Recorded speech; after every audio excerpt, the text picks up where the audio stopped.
तसव्वुरात जो हैं वो हकीकत को बिल वास्ता समझने की कोशिश करते हैं।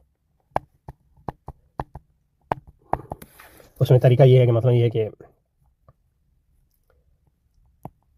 काली मेज़, तसव्वुराती ज़ुबान में हम पहले समझते हैं काला एक तसव्वुर है, और उस काले तसव्वुर का एक इज़हार जो है ये काली मेज़ है, और मेज़ भी एक तसव्वुर है, और उस तसव्वुर का एक इनफरादी इज़हार जो है ये मेज़ है।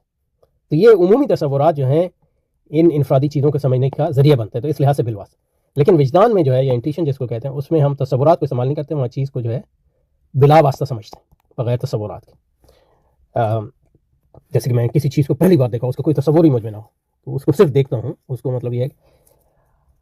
लेकिन हेगल ने कहा कि ये तसव्वुरात जो है और विजदान में जो ये फ़र्क है, ये दो ही है, ये भी